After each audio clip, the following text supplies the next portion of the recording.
For 9 years, Julian Croft had been a ghost. Not a specter rattling chains in an attic, but a ghost of a different sort. The kind that walks in plain sight, orders coffee, and pays his rent on time. He lived in the small apartment above Oak Haven's only barbershop, a space that smelled perpetually of talcum powder and old wood. His life was a carefully curated collection of unremarkable moments. He woke with the sun, the light filtering through the cheap curtains he'd never bothered to replace. He walked the same 3-mile loop every morning, past the war memorial in the town square, past the library with its peeling paint, and ending at the front door of the corner booth. The diner was the town's heart, and its owner, Maria, was its steadfast pulse. She was a woman in her late 50s, with flour on her apron and a kindness in her eyes that felt as old and reliable as the worn Formica countertops. She'd inherited the diner from her father, who'd inherited it from his. The place was an institution, held together by tradition and the best blueberry muffins in the state. Julian, known to everyone in Oak Haven as simply Jules, always took the last booth on the left, the one with the crack in the red vinyl that he had traced with his thumb 1,000 times. The fabric of the tailored shirts he wore, simple but cut from Sea Island cotton, felt out of place against the worn material, a secret dissonance only he could feel. "The usual, Jules?" Maria would call from behind the counter, her voice a warm and familiar sound over the clatter of cutlery on ceramic. He would nod, not looking up from his book. A black coffee, 2 eggs over easy, and a side of rye toast. He'd eaten the same breakfast for 3,285 days. The routine was an anchor, a quiet ritual that held him to this small, anonymous life. He had built an empire on predicting chaos, on managing the frantic, intersecting lines of global logistics. Now he found solace in the predictable arc of a single day in a town the world had forgotten. This morning, like most, the seat opposite him was empty, but it felt reserved. At precisely 7:45, the bell over the diner door would jingle, and Sam would walk in. Sam owned the barbershop below Julian's apartment. He was a decade younger than Julian, with strong hands, a steady gaze, and a laugh that seemed to start in his boots. He smelled of sandalwood shaving cream and the clean, sharp scent of steel. Their friendship had grown organically, in the quiet spaces of small-town life. Shared coffees before the town woke up, conversations on the front stoop of the shop in the evening, the comfortable silence of 2 men watching the world go by. Julian looked at his watch. It was a Patek Philippe Calatrava, a simple, elegant timepiece he'd bought himself 20 years ago. It was the one piece of his old life he'd never been able to discard. The thin leather strap was worn, the crystal face unadorned. To anyone in Oak Haven, it was just an old watch. To Julian, it was a reminder. The cost of his apartment was less per month than a single link in the bracelet of the watch he kept locked in a drawer he never opened. He slid it up his wrist, concealing it beneath the cuff of his flannel shirt. The bell jingled. 7:45. Sam slid into the booth, bringing with him a gust of cool morning air. "Mornin', Jules. You look like you solved all the world's problems in that book of yours already."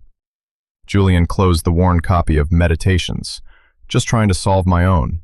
He smiled, a genuine, easy thing that only ever seemed to surface around Sam. "Maria already has your coffee coming." "You're a good man." Sam settled into the booth, his presence filling the space. He nudged Julian's foot under the table, a casual, friendly gesture. Julian registered the brief contact with a clarity that startled him. He told himself it was just the cold leather of his shoe against the worn rubber of Sam's boot. Maria set down 2 steaming mugs. Sam wrapped his hands around his, the scar on his left knuckle stark against the white ceramic. Julian knew the story of that scar, a slip with a straight razor when he was first learning the trade from his father. He knew the way Sam's eyes crinkled at the corners when he was about to make a joke. He knew these small, intimate details, and the knowledge felt more valuable than any stock portfolio. Wealth was a language he spoke fluently, but this quiet dialect of friendship was one he was still learning, and he treasured every word. "Heard anything about that town meeting tonight?" Sam asked, his voice dropping a little. Julian shook his head. "Just the flyer, some development company." "Apex Heritage Developments," Sam said, the name sounding foreign and sharp in the cozy diner. They've been sniffing around for weeks. Bought the old Miller farm out on Route 9. People are nervous. Julian felt a familiar prickle of unease. He'd seen this story play out 100 times in 100 other towns. New money arriving with promises of revitalization, only to gut the soul of a place for profit. He had been the new money once. He knew the playbook. He pushed the thought away. He wasn't that man anymore. He was Jules, the quiet man who lived above the barbershop. He was a customer at this diner, not the man who could buy the entire block it stood on with the interest he earned in a single day. "It's probably nothing," Julian said, the lie tasting like stale coffee. Sam looked at him, his gaze steady. "I hope you're right." He took a sip of his coffee. For a moment, a silence settled between them. Not the usual comfortable quiet, but something heavier. It was filled with the unspoken anxieties of a community on the edge of a change it hadn't asked for. Julian wanted to tell him not to worry, that he could fix it. But he couldn't. To fix it, he would have to become Julian Croft again, and he wasn't sure he could survive that. More importantly, he wasn't sure his friendship with Sam could. Their bond was built on the premise that they were equals. Revealing the chasm of wealth that separated their realities felt like a betrayal he couldn't risk. Later that day, a call came through on the burner phone he kept for emergencies. The screen read, "Blocked number." It was his former COO, the one person left who knew how to reach him. He let it ring, the sound an unwelcome intrusion from a world he had fought to escape.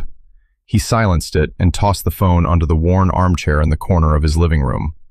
He had built an empire and then walked away from it the way some men walk away from a burning building, without looking back, but never quite escaping the heat on their skin. The phone was a tether to that fire, and tonight he wanted nothing more than to cut it for good. The town hall was packed, the air thick with the scent of damp coats and collective anxiety. Fluorescent lights hummed overhead, casting a sterile, unforgiving glow on the concerned faces of his neighbors. Julian stood at the back, leaning against the wall, a deliberate shadow. He watched as Marcus Thorne took the stage. Thorne was the physical embodiment of the company he represented, slick, polished, and radiating a confidence that bordered on arrogance. He wore a suit that cost more than most of the cars in the parking lot, and he spoke in the smooth, practiced cadence of a man who had never been told no. "We're not here to change Oak Haven," Thorne began, his smile as bright and artificial as the PowerPoint presentation behind him. "We're here to enhance it, to unlock its potential." He spoke of a luxury resort, a spa, a golf course. He used words like synergy and optimization. He showed artist renderings of sleek glass and steel buildings where familiar landmarks once stood. The corner booth was replaced by a chic bistro with valet parking. The old library was gone, its space occupied by a high-end boutique. He wasn't enhancing Oak Haven, he was erasing it. The impact was immediate and personal. Thorne's company, Apex, had already begun making offers, leveraging arcane zoning laws and threatening eminent domain. Whispers moved through the crowd like a virus. The Garcias were offered pennies on the dollar for their hardware store. The old schoolhouse, now a community center, was slated for demolition. And Maria's Diner, the geographic and emotional center of the town, was the crown jewel of Thorne's planned Heritage Square. Real people were about to lose their homes, their histories, their livelihoods. Julian saw Maria a few rows ahead of him, her shoulders slumped.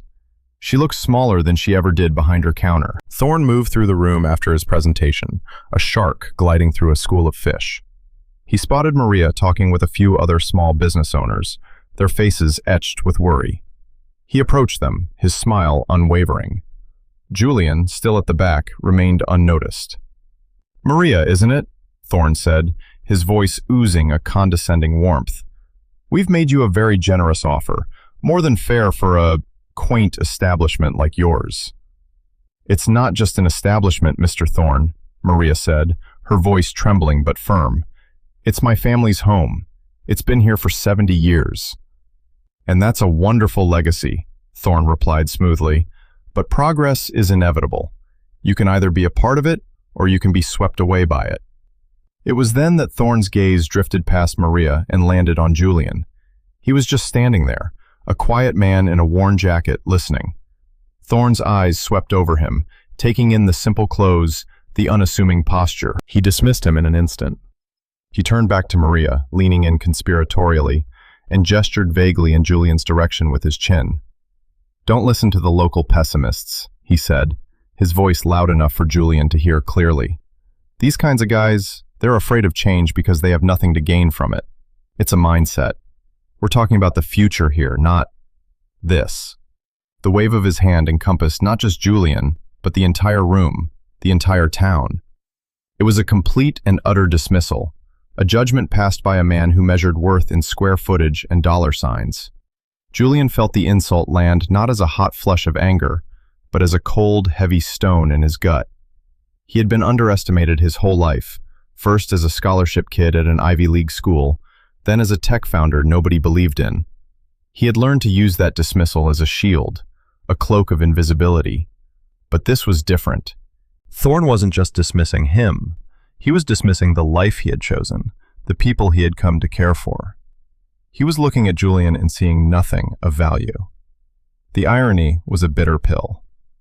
Thorne had no idea he was speaking to a man who could buy and sell his entire company before breakfast. The internal conflict raged. To intervene was to pull the pin on the grenade of his old life. The media would descend. The quiet sanctuary of Oakhaven would be shattered. His name, Julian Croft, would once again be a headline, a brand, a commodity. He would lose Jules, the man who could sit in a diner and just be. The cost of staying hidden was becoming the cost of watching his friends, his community, be dismantled by a man who saw them as dust. He looked at Maria's face, the fear warring with defiance. He looked at the worried faces around her. He had spent his life building things. He couldn't stand by and watch the one thing he hadn't built, but had found, be torn down.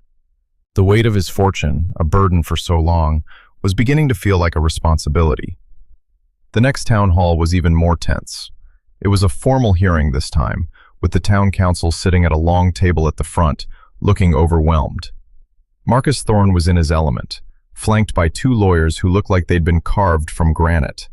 He presented his final plans with an air of inevitability, swatting away the desperate, emotional pleas of the townspeople with cold, hard legal precedent. "The environmental report is a formality," he said, waving a thick, bound document. "The zoning variance is all but approved. This is a done deal." Julian watched from the back, his decision made. He had spent the last 48 hours on the phone, not his burner, but a satellite phone he kept in a safe deposit box in the next county. He had been speaking to people whose names never appeared in newspapers, the kind of lawyers and forensic accountants who could find the cracks in any foundation. He waited for a lull in the proceedings, then he stepped forward. His voice, when he spoke, was quiet but carried through the tense silence of the room. "Mr. Thorne," he said, "could you please turn to page 482 of your environmental impact assessment, section C, subsection 4. Thorne looked up, visibly irritated at being interrupted by a nobody. He squinted, trying to place the man. The guy from the diner, the old-timer. "I'm sorry, who are you?" "I'm a resident," Julian said calmly. "Page 482. It concerns the watershed protections for the Oakhaven Creek. Your report seems to have omitted the federally protected status of the northern cricket frog, a species whose habitat would be irrevocably destroyed by your proposed golf course drainage system." A murmur went through the crowd. Thorne's face tightened. He looked at his lawyer, who frantically started flipping through a copy of the report. Thorne recovered quickly, his condescending smile snapping back into place. "Sir, with all due respect," he said, his voice dripping with false patience, "what could a man who lives above a barbershop possibly know about municipal zoning laws and billion-dollar developments? This is a highly complex issue involving teams of experts." He raised his voice, playing to the council. "Please sit down and let the adults talk." The humiliation was sharp, public, and designed to neuter him. The room fell silent. Julian felt 100 pairs of eyes on him, a mixture of pity and embarrassment. He held Thorne's gaze, his own expression unreadable. He had been called worse things by more important men. But the insult wasn't just for him. It was for everyone in that room deemed insignificant by Thorne's calculus of power. Then, a voice cut through the silence. "Hey!" Sam stood up from his seat in the middle of the crowd. His face was flushed with anger. All eyes swiveled to him. "He has a right to speak," Sam said, his voice ringing with indignation. He took a step into the aisle, pointing a finger at Thorne. "And he's a better man than you'll ever be. He actually lives here. He cares about this place, which is more than I can say for you." Thorne scoffed, but the room had shifted. Sam wasn't defending a billionaire. He was defending his friend, Jules. He was defending a man he believed to be just like him, a man of ordinary means and decent character who was being bullied. The raw, unhesitating loyalty of it struck Julian with the force of a physical blow. It was a validation more profound than any business deal, more valuable than any stock option. It was a gift, freely given, by a man who had no idea the true power Julian wielded. In that moment, Sam's defense meant more to him than his entire fortune. Julian gave a small, almost imperceptible nod to Sam, a silent thank you. He didn't need to say another word. Sam had said it all. Later that night, alone in his apartment, the silence hummed with the echoes of the meeting. The fluorescent lights of the hall were replaced by the warm, low glow of a single lamp on his desk. The public dismissal from Thorne had been a calculated sting, but it was Sam's fierce, protective anger that replayed in his mind. "He's a better man than you'll ever be." Sam had seen his character, not his circumstances. That was the life he had sought here. That was the connection he had starved for in his old world, where every relationship was transactional, every kindness a potential angle. Sam's friendship was built on the simple truth of who Jules was. And Thorne was threatening to burn down the world where that truth could exist. He had made his fortune by being 10 steps ahead, by understanding that power wasn't about shouting, it was about knowing where the levers were. He hadn't built an empire to sit on a pile of gold. He had built it to have agency, to have a voice, to protect what mattered. And what mattered was here, in this small town, in a diner booth, on the stoop of a barbershop. He hadn't built his fortune to watch it mean nothing when it could mean everything. He walked over to the worn armchair and picked up the burner phone he had silenced earlier. He scrolled to a single number in the contacts, listed only as Counsel. He pressed the call button. It was answered on the first ring. "It's me," Julian said. His voice was different. The quiet, unassuming tone of Jules was gone, replaced by the crisp, decisive command of Julian Croft. "Activate the Oakhaven protocol, full spectrum. I want his financing gutted, his permits buried, and his partners educated. I want Apex Heritage Developments dismantled by sunrise." There was a pause on the other end, then a calm, "Consider it done, Mr. Croft." Julian ended the call. He looked out his window at the quiet, sleeping town. The fight wouldn't be won in a town hall. It would be won in silence, in the digital ether, on balance sheets, and in legal filings. Thorne had looked at him and seen a nobody. He was about to learn that the most dangerous opponent is the one you never see coming. The first tremor hit Thorne's world 48 hours later. His primary investor, a notoriously ruthless hedge fund based in Zurich, abruptly withdrew all funding, citing a sudden, detailed report they had received from an anonymous source regarding significant, undisclosed environmental liabilities and potential for protracted litigation. Thorne was stunned. The report was surgically precise, highlighting legal vulnerabilities his own team had assured him were non-existent. He tried to rally, to find new backers, but doors began to close. A series of phone calls, untraceable and discreet, were made. A quiet word to a pension fund manager here, an email to a board member there. Julian Croft's name was never mentioned. The messages were simple. Investing in Apex Heritage was an unstable, unwise proposition. Coming from the sources they did, these were not suggestions. They were directives. While Thorne's empire began to crumble from the top down, Julian moved on the ground, a ghost weaving through the community he was protecting. These moves were not strategic. They were personal. He walked into the county records office, a place he hadn't been in 9 years, and using a shell corporation established for this exact purpose, he anonymously paid off the remaining mortgage on the corner booth. Maria received a letter from the bank a week later, informing her that her debt had been settled in full by an anonymous benefactor. She stood in the middle of her diner and cried, holding a letter that felt like a miracle. He made a call to the head of a charitable foundation he'd established years ago.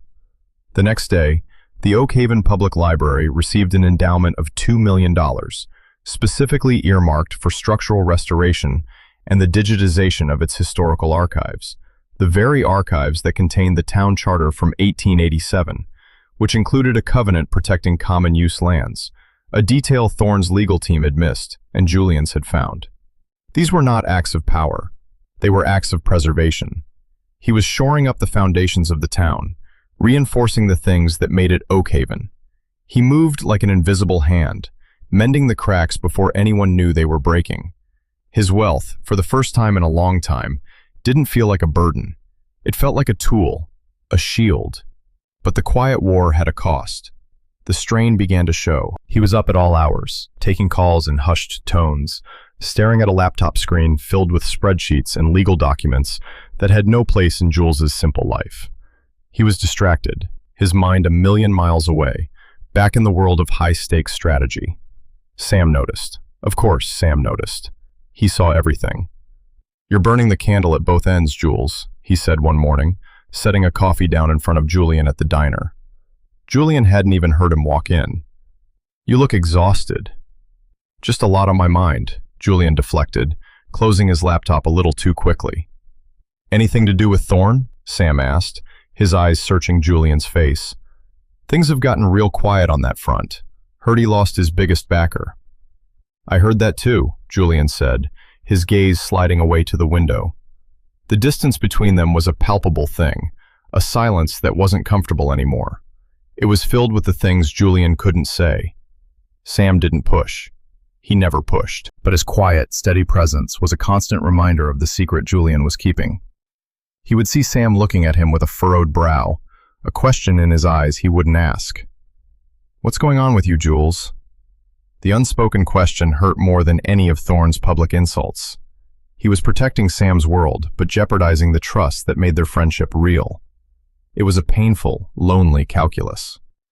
One evening, Julian was leaving the diner late. He'd been using its Wi-Fi, as his apartment's connection was too slow for the encrypted files he was handling. As he stepped out onto the street, he saw Sam sitting on the steps of the barbershop, waiting. "Figured I'd wait up," Sam said, his voice low in the evening quiet. He didn't look at Julian. He just stared at the empty street. "You've been carrying something heavy, ever since that town meeting." Julian's throat felt tight.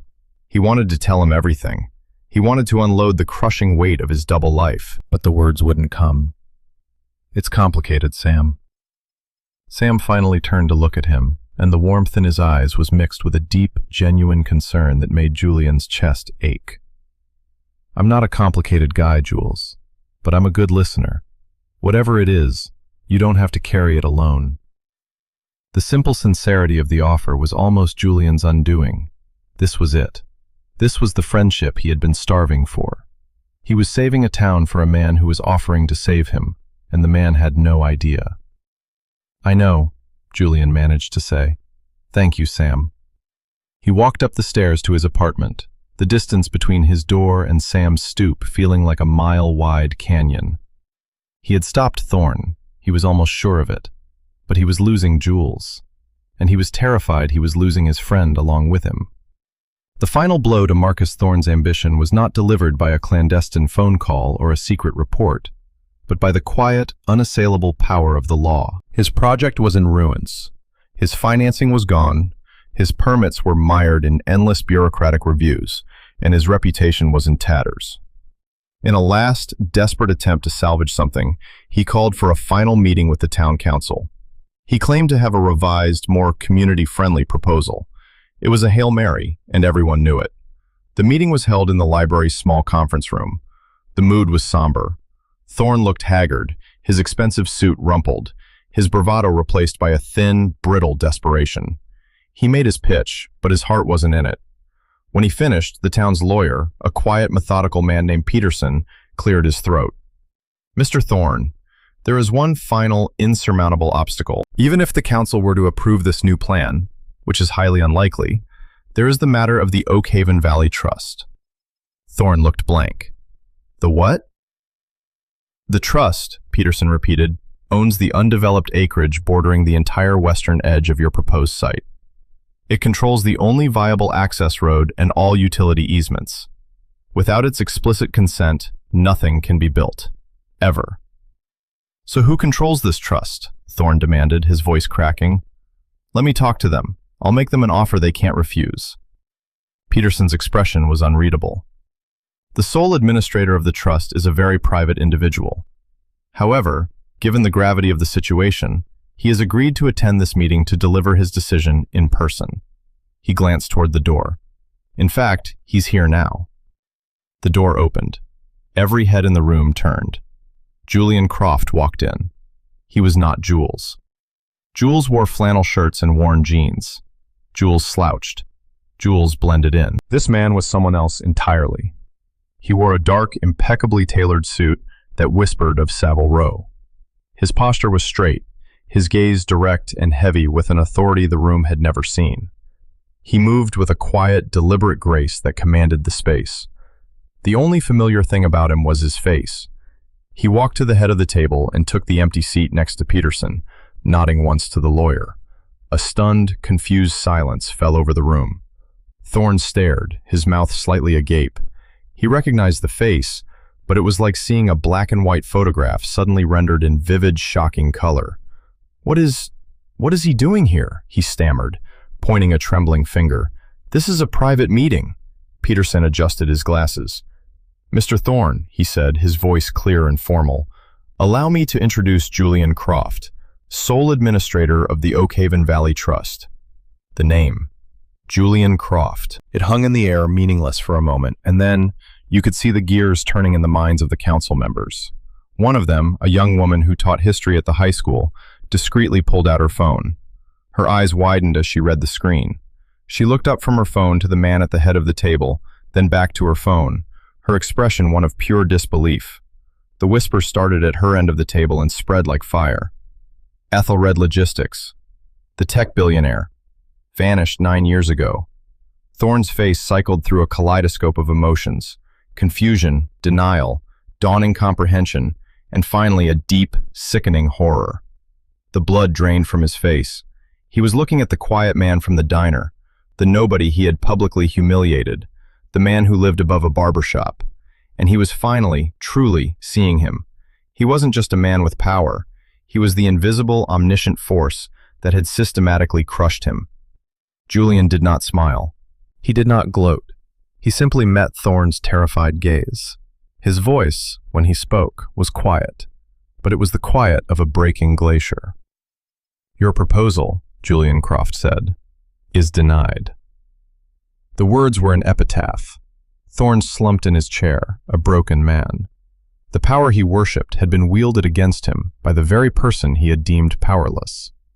Justice had not been loud or violent. It had been the quiet, devastating truth. The news ripped through Oakhaven like a shockwave. Julian Croft. The name was on everyone's lips. Reporters descended on the town, their vans clogging the main street. His face was on every news channel. The ghost was gone, replaced by a legend. But for Julian, the victory felt hollow. He had saved the town but lost his sanctuary. People looked at him differently now, with a mixture of awe, suspicion, and a deference that felt like a wall. He was no longer Jules. He was a spectacle. The one person he wanted to see, the only person whose opinion mattered, was absent. Sam's barbershop remained closed. The shades were drawn. For 2 days, Julian walked past the dark, silent shop, the silence from it a physical ache in his chest. He had feared losing Sam's respect, but he hadn't anticipated this crushing absence. On the third morning, he went to the corner booth. He slid into his usual seat. The vinyl felt cold and vast. He ordered a coffee he didn't want. He stared out the window, feeling more alone than he had in 9 years. The bell over the door jingled. Sam walked in. He didn't look at anyone else. He walked directly to Julian's booth and slid into the seat opposite him. He looked tired. He looked hurt. The silence between them was heavier than any he had ever known. Finally, Sam spoke. His voice was rough. A billionaire, all this time. He said the word like it was a foreign object. He shook his head slowly. The suits, the reporters, I saw it on the news.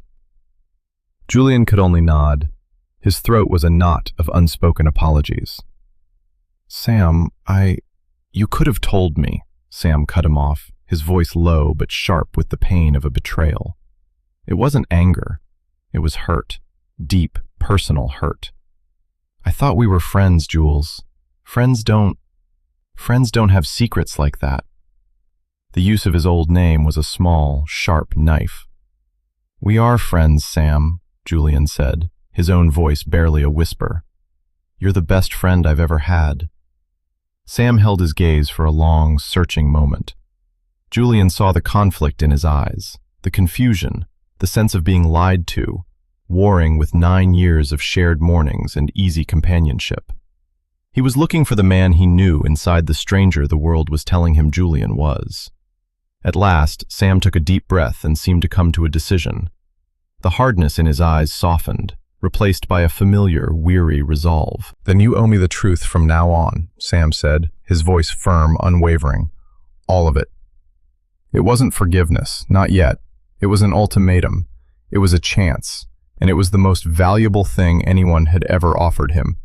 Julian nodded, his vision blurring. He blamed the steam from the coffee. The aftermath of the reveal was a slow settling of dust. The news crews eventually left, chasing the next sensational story. Marcus Thorne and Apex Heritage Developments vanished, becoming a cautionary tale whispered among developers. The town of Oakhaven, miraculously, remained Oakhaven. The checks Julian wrote were larger now, and they bore his real name. But they were for the same things: a new roof for the community center, a scholarship fund for Oakhaven graduates, a state-of-the-art diagnostic machine for the local clinic. He was a benefactor, but Maria still called him Jules and charged him for his coffee. The loss of his anonymity was a constant low-grade ache. He could no longer be just a man reading a book in a diner. He was always Julian Croft, the billionaire who lived above the barbershop. The looks he got were different. Awe from some, a hint of resentment from others. The easy equality he had cherished was fractured. He felt like a man living under glass, but the foundation held. The morning after their painful conversation in the diner, Julian was back in his booth at 7:30. He didn't know if Sam would come. The uncertainty was a knot in his stomach. He was prepared to sit there alone, for as many mornings as it took. At 7:45, the bell jingled. Sam walked in. He caught Julian's eye, gave a small, hesitant nod, and slid into the booth. He draped his arm over the back of the worn vinyl seat, a familiar gesture that felt like a homecoming. He didn't say anything for a moment. He just looked at Julian. Then he called over to Maria. 2 coffees, the usual. He turned back to Julian, a ghost of his old smile playing on his lips. So, he said, his voice back to its normal, easy cadence. About this protected newt. The knot in Julian's stomach dissolved. The routine was back. It was different, forever altered by the weight of the truth that now sat between them. But it was there. The friendship had been tested not by a lie, but by the withholding of a truth. It had bent, but it had not broken. In the following weeks, they built a new normal. Julian told him everything. He spoke of the suffocating world of wealth, the loneliness of his former life, the loss that had driven him to Oakhaven. He spoke of the relief he felt when he first walked into Sam's shop and was treated not as a name or a number, but as a man in need of a haircut. Sam listened, his quiet attention a balm on wounds Julian hadn't realized were still open. One afternoon, Julian found a legal envelope slid under his apartment door. Inside was the deed to the building, the barbershop and the apartment above it, transferred to one Samuel Peters. No note, no explanation. He went downstairs. Sam was sweeping up hair, the late afternoon sun slanting through the big front window. He looked up as Julian walked in. You didn't have to do that, Jules, Sam said, leaning on his broom. I know, Julian replied. I wanted to. This place, it's your home. It should be yours. Sam shook his head, a small, wry smile on his face. You still don't get it, do you? He set the broom aside and walked over to the counter, wiping it down with a cloth. It was always mine, just like the diner is always Maria's. You can't buy a place like this. You can only belong to it. He paused, his hand still on the counter. He looked at Julian, his gaze direct and full of a deep, uncomplicated affection. You belong here too. Rich or not. You stayed. That's what matters. The weight of those words settled over Julian, a comfort heavier and more real than any gold. He had been so afraid of being seen for what he had. He had almost missed the fact that the people who mattered had always seen him for who he was. He remained in the community. He was known now, but the knowledge had, over time, lost its sharp edges. He was still the man who walked the same loop every morning, who read old books in the last booth on the left. He just tipped a little more obviously now. The life he had built on an omission was gone, replaced by one built on a shared, accepted truth. His wealth was a fact, but it was no longer his identity. His identity was the man Sam had defended in the town hall. His worth was not measured in the billions he kept in trust funds, but in the comfortable silence of a shared morning coffee. It was in the warmth of a hand on his shoulder as Sam passed behind him in the diner booth, a brief, grounding touch that said everything words couldn't. It was in the simple, profound fact that when the world came crashing in, his friend had not run. His friend had stayed. And in the end, that was the only fortune that had ever truly mattered. Money could build an empire, but it could not build a home. He had to find that all by himself.